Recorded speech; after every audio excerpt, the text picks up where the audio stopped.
பல அறிவியல் விடயங்களுக்கு விடையளிக்கக்கூடிய வகையில் அமைந்துள்ள மிகவும் சுவாரஸ்யமான நகைச்சுவை ததும்பிய சிறுகதை. எழுத்தாளர் கதிரேசன் அவர்கள். கதையாசிரியர் சுந்தரபெருமாள் கோவில் அரசு மேல்நிலைப் பள்ளியில் வேதியியல் முதுகலை ஆசிரியராக பணிபுரிந்து வருகிறார்.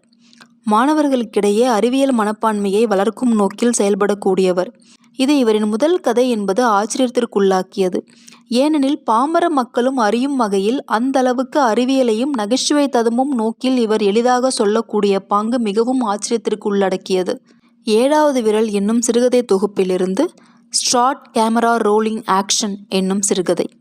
இது கக்கன் கதை நேரம். நான் அருணா.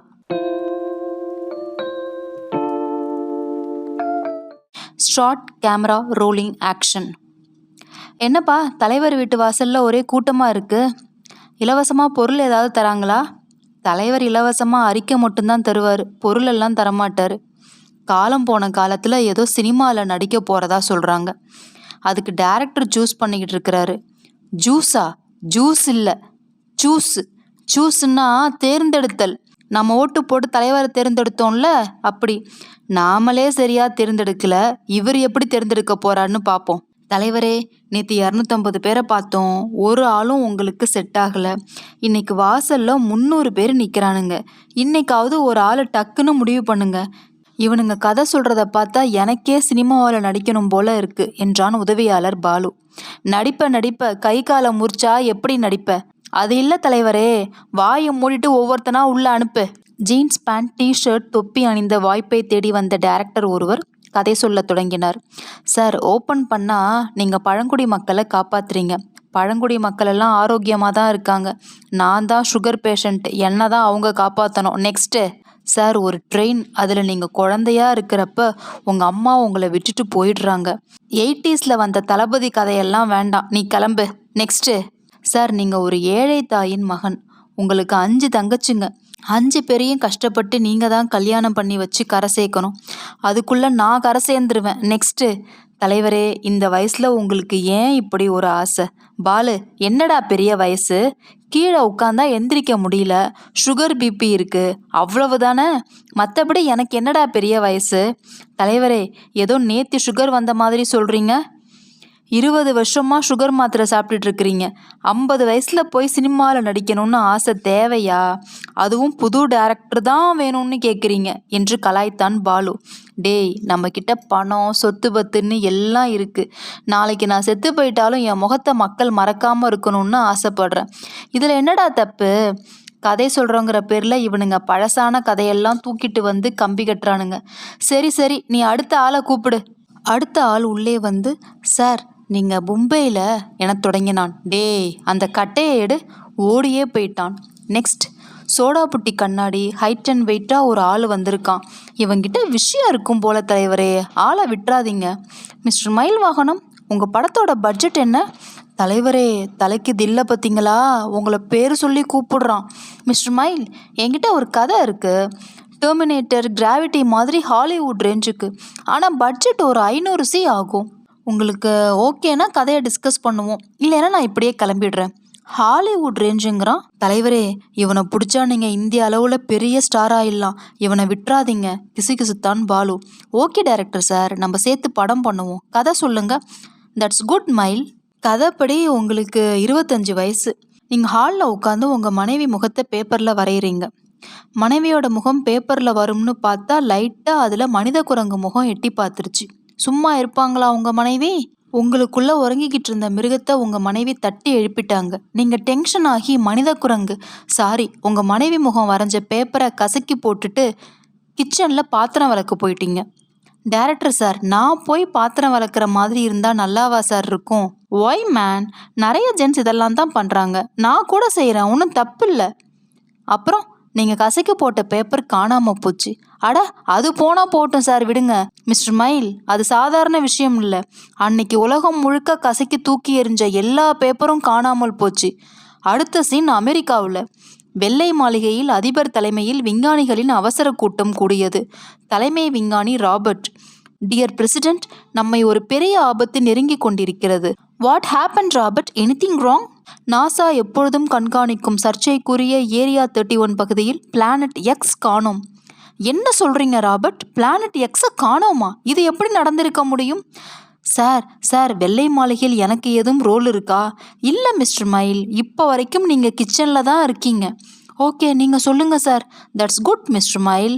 அதான் பிரசிடென்ட், எங்களுக்கும் சந்தேகமாக இருக்கு. பிளானட் எக்ஸ் காணாமல் போனதற்கு முன்னாடி வான்வெளியில் அதை சுற்றி வித்தியாசமான சில குறியீடுகள் தெரிஞ்சது. இப்போ அந்த குறியீடுகளும் இல்லை, பிளானட் எக்ஸும் இல்லை. நம்ம பூமியோட வான்வெளி பரப்பிலேயும் இதே போல் சில வித்தியாசமான குறியீடுகள் தெரியுது. நம்ம பூமிக்கு பெரிய ஆபத்து வந்துடும் போல தெரியுது மிஸ்டர் பிரசிடென்ட். நீங்கள் உடனே உலகம் முழுவதிலும் இருந்து வானியல் அறிஞர்களை இப்போ வர சொல்லுங்க. அவர்களோடு சேர்ந்து நாம் இந்த பிரச்சனைக்கு தீர்வு காணுவோம். நாளையே அவர்களோடு ஒரு மீட்டிங் ரெடி பண்ணுங்க ராபர்ட். அடுத்து வர சீனில் இந்தியாவோட வானியல் அறிஞராக நீங்கள் கலந்துக்கிறீங்க மிஸ்டர் மயில். சார் சார் ரொம்ப ஓவராக இருக்குது. இவரே 5வது ஃபெயில் சார். இவரை போய் வானியல் அறிஞர்னு சொன்னால் யார் தான் சார் நம்புவா என குறுக்கிட்டான் பாலு. சினிமாவில் அது ஒன்றும் பிரச்சனை இல்லை மேன். டேய், கூடவே இருந்துக்கிட்டு எனக்கு வேட்டு வைக்கிறியா? அது இல்லை தலைவரே, வாயை மூடுறான். நீங்கள் மேலே சொல்லுங்க சார். விஞ்ஞானிகள் கூட மீட்டிங் வெள்ளை மாளிகையில் நடந்துகிட்டு இருக்கு. பூமியின் வெவ்வேறு பகுதிகளில் தெரிந்த குறியீடுகளை டிஸ்பிளே பண்ணுறாங்க. இந்த குறியீடுகள் எல்லாம் எதை குறிக்குதுன்னே தெரியல. வேற்றுக்கிரகவாசிகள் நமக்கு ஏதும் செய்தி சொல்கிறாங்களான்னு தெரியல. இந்த மாதிரி சில குறியீடுகளை பிளானட் எக்ஸ் தெரிஞ்சுக்கிட்டு இருந்துச்சு. இப்போ இந்த கிரகமே இல்லை. நம்ம பூமிக்கு இது போல் ஆபத்து வந்துருமோன்னு பயமாக இருக்குது. அதனால தான் இப்போ இந்த கூட்டம். மிஸ்டர் மைல், இப்போ நீங்கள் பேசுகிறீங்க. Good evening Robert. போன வாரம் பூமியின் வான்வெளியில் தெரிஞ்ச குறியீடுகள் இருக்கா? இருக்கு மிஸ்டர் மைல். Thank you Robert. எனக்கு அந்த குறியீடுகளோட இமேஜும் இப்போ தெரிகிற குறியீடுகளோட இமேஜும் வேணும். எனக்கு 2 மணி நேரம் அவகாசம் வேணும்னு சொல்லிவிட்டு ரூமுக்கு போகிறீங்க. யோசிச்சுக்கிட்டே இருக்கீங்க. அப்போ திடீர்னு ஒரு ஃபோன். உங்கள் மனைவி கால் பண்ணி அமெரிக்காவிலேருந்து வரும்போது நல்ல கேமரா ஒன்று வாங்கிட்டு அப்படியே புதுசாக 4 டாப்ஸ் வாங்கிட்டு வாங்கன்னு பேசிக்கிட்டே அரை மணி நேரத்தை காலி பண்ணிடுறாங்க. நீங்கள் டென்ஷன் ஆகி ஃபோனை கட் பண்ணிவிட்டு பக்கத்தில் இருந்த பேப்பரை கசக்கி தூக்கி எறிகிறீங்க. நீங்கள் தூக்கி எறிஞ்ச பேப்பர் மறையாமல் அதே இடத்துல இருந்துச்சு. ஆனால் போன வாரம் உங்கள் மனைவியை வரைந்த பேப்பர் மறைஞ்சு போச்சு. இது மறையல. போன வாரம் தெரிஞ்ச குறியீடுகளோட இதை ஒப்பிட்டு பார்க்குறீங்க. இப்போ இந்த வாரம் கிடைச்ச குறியீடுகளையும் ஆராய்ச்சி பண்ணி பார்க்குறீங்க. லேப்டாப்பில் சர்ச் பண்ணுறீங்க. உடனே உங்கள் மூளையில் ஒரு மின்னல். நேராக மீட்டிங் ஹாலுக்கு போகிறீங்க. மிஸ்டர் ராபர்ட், நான் கண்டுபிடிச்சிட்டேன். நீங்கள் உடனே உலகம் பூரா இருக்கிற எல்லா காரையும் ஓடாமல் நிறுத்தி வைக்க சொல்லி ஆர்டர் போட சொல்லுங்கள். என்ன மிஸ்டர் மயில் சொல்கிறீங்க? அதுக்கும் இதுக்கும் என்ன சம்பந்தம்? மிஸ்டர் ராபர்ட், நான் சொல்கிறத தயவு செஞ்சு கேளுங்க. இப்போ டைம் இல்லை. எல்லா நாடுகளுக்கும் உடனே மெசேஜ் அனுப்புங்க ப்ளீஸ். உலகம் முழுவதும் அனைத்து கார்களையும் நிறுத்தி வைக்க சொல்லி மெசேஜ் சென்றது. சரியாக இரவு இந்திய நேரப்படி 10 மணி அளவில் அனைத்து கார்களும் மாயமாக மறைந்தன. கார்கள் இருந்ததற்கான அடையாளம் எதுவும் தெரியல. உலகமே பதட்டத்தின் உச்சிக்கு சென்றது. மிஸ்டர் மயில், என்ன நடக்குது இங்கே? இந்த கார்கள் எல்லாம் எங்கே போச்சு? சிசிடிவி ஃபுட்டேஜ்லேயும் ஒன்றும் தெரியல. என்ன நடக்குதுன்னு சொல்லுங்க. மிஸ்டர் ராபர்ட், இப்போ வான்வெளியில் அந்த குறியீடு தெரியுதா? இல்லை. கார்கள் மறைந்த உடனே குறியீடுகளும் மறைந்து விட்டன. நமக்கு அடுத்த சிக்னல் வரத்துக்கு இன்னும் கொஞ்சம் டைம் இருக்குது. அதுக்குள்ளே நமக்கு செய்தி அனுப்பிட்டு இருக்கிற ஏலியன்ஸ் கூட தொடர்பு கொள்ளணும். இல்லைன்னா இந்த பூமி மறையிறது உறுதி. சரி, இப்போ இந்த கார் எப்படி மறைஞ்சதுன்னு சொல்லுங்க முதல்ல. கிச்சனில் இருந்து ஒரு குரல். வெளியில் இருந்த ஒரு காரையும் காணும். புள்ள ஜிம்முக்கு போக கார் கேட்குறான். என்ன பண்ணி தொலைச்சிங்க எல்லா காரையும்? என்ன டைரக்டர் சார், வீட்டில் உள்ள இந்த காரும் மறைஞ்சிருச்சா? தலைவரே, காலையில் தானே எல்லா காரையும் சர்வீஸுக்கு அனுப்பணும். அதுக்குள்ளே மறந்துட்டீங்களா? மிஸ்டர் மயில், உங்களை விட உங்கள் அசிஸ்டன்ட் நல்லா தெளிவாக இருக்காரு. அவரை கூட நடிக்க வச்சுக்கலாம் போல. 1 மினிட் சார். டேய் பாலு, உள்ளே போய் சாருக்கும் எனக்கும் டீ எடுத்துருவாடா போடா. பாலு கிச்சனுக்குள் சென்று அக்கா டீ என்றான்.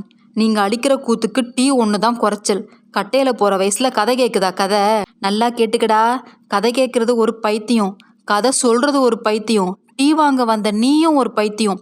உங்கள் மத்தியில் நான் வாடுறேன் பாரு. என்ன சொல்லணும்? அக்கா, தலைவரை வேணா பைத்தியம்னு சொல்லுங்க, ஆனால் கதை சொல்கிறவரை பைத்தியம்னு சொல்லாதீங்க. அவர் நம்ம தலைவரை எங்கேயோ கொண்டு போக போகிறாரு. பாலு டீஃபாயில் டீயை வைத்தான். டீ சாப்பிட்டுக்கிட்டே மேலே சொல்லுங்க டைரக்டர் சார். மிஸ்டர் மயில், இப்போ நீங்கள் நடந்தது என்னன்னு சொல்கிறீங்க? போன வாரம் கிடைச்ச எல்லா குறியீடுகளையும் கனெக்ட் பண்ணி பார்க்கும்போது அது ஒரு கசக்கி போட்ட பேப்பர் மாதிரியான உருவம் கிடைச்சது. இந்த வார குறியீடுகளை கணக்கு பண்ணி பார்க்கும்போது கார் உருவம் கிடைச்சது. எந்த மாதிரியான குறியீடுகளோட உருவம் தெரியுதோ அந்த பொருட்கள் எல்லாம் மறைஞ்சிக்கிட்டே இருக்கு மிஸ்டர் ராபர்ட். அது எப்படி முடியும் மிஸ்டர் மயில்? சிம்பிள் சயின்ஸ் தான் மிஸ்டர் ராபர்ட். ஒவ்வொரு அணுவிலும் 99.99% வெற்றிடம்தான் இருக்கிறது. இந்த வெற்றிடத்தை அணுவில் இருந்து வெளியே எடுத்துட்டா அணுவோட சைஸ் இப்ப இருக்கிறத விட பல மடங்கு சின்னதாகிவிடும். அதுதான் இங்க நடந்துகிட்டு இருக்கு. நம்ம உடம்புல இருக்கிற அணுவிலிருந்து எல்லா வெற்றிடத்தையும் எடுத்துட்டா இந்த உடம்பு கண்ணுக்கே தெரியாத அளவுக்கு சுருங்கிவிடும். ஆனால் இதோட நிறை மாறாது. போன வாரம் பேப்பர் மறைஞ்சதும் இப்படித்தான், கார் மறைஞ்சதும் இதே சயின்ஸ் படித்தான். இந்த உலகம் பூரா இருக்கிற மனிதர்கள் எல்லாருடைய உடம்புல உள்ள அணுவிலிருந்து வெற்றிடத்தை எடுத்துட்டா எல்லா மனிதர்களுடைய உருவத்தையும் சேர்த்தா ஒரு சிறிய கற்கண்டு சைஸுக்கு வந்துடும். பூமியில் இருக்கிற எல்லா வெற்றிடத்தையும் ஒட்டுமொத்தமாக எடுத்துட்டோம்னா பூமியோட அளவு ஒரு ஆரஞ்சு பழம் அளவுக்கு வந்துடும். ஆனால் பூமியோடைய நிறை மாறாது. இதுதான் பிளானட் எக்ஸுக்கும் நடந்தது. நமக்கும் இதுதான் நடக்க போகுது. மிஸ்டர் ராபர்ட், வான்வெளியில் புது சிக்னல் தெரியுது. உடனே அதை கனெக்ட் பண்ணுங்க. சிக்னலில் உள்ள டாட் எல்லாத்தையும் ஒன்று சேர்த்து பார்த்ததில் மனித உருவம் வந்திருக்கு. அடுத்தபடி காணாமல் போய் சுருங்க போகிறது மனித இனம்தான். காப்பாற்ற தயாராயிருங்க மிஸ்டர் ராபர்ட்.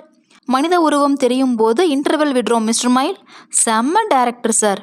சார், இவர் உங்களை எங்கேயோ கூப்பிட்டுட்டு போக போறாரு சார் என்றான் பாலு இன்டர்வெல் முடிந்தவுடன்.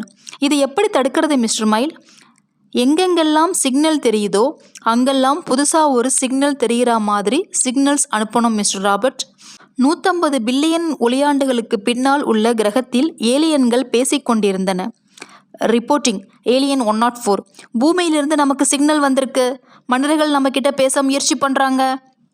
தொடர்பு கொள்ள என்னென்ன மீடியா இருக்குது? ஃபேஸ்புக், ட்விட்டர், வாட்ஸ்அப்னு வச்சுருக்காங்க.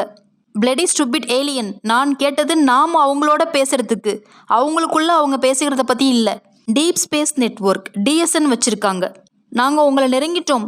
நாங்கள் உங்களை அழிக்க போகிறது உறுதி. மெசேஜ் அனுப்பு. Message send.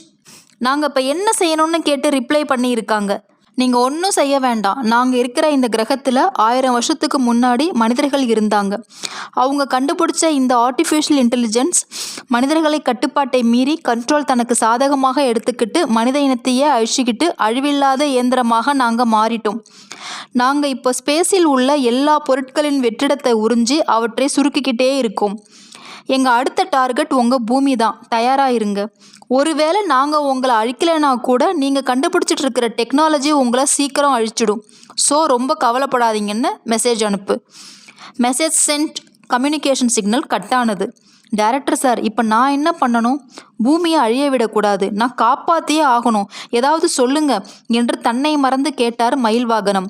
தலைவரே, உங்களை பார்க்க 4 பேர் ரொம்ப நேரம் வெயிட் பண்ணிக்கிட்டு இருக்காங்க. ஏதோ அவசரம்னு சொல்கிறாங்க என்றான் பாலு. இப்போதான் கதையே கேட்டுக்கிட்டு இருக்கோம், அதுக்குள்ளே ரசிகர்கள் கூட்டமா? சரி, உள்ளே விடு.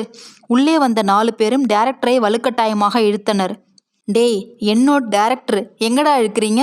யார் டைரக்டரு? சார், இவர் பைத்தியம் சார். பக்கத்தில் உள்ள மண்ணல்ல காப்பகத்துலேருந்து தப்பிச்சிட்டாரு. என்னது பைத்தியமா? ரொம்ப தெளிவாக பேசுகிறாரே. சினிமா எடுக்கலான்னு வந்து சான்ஸ் கிடைக்காம இப்படி பைத்தியமாக ஆயிட்டார் சார்.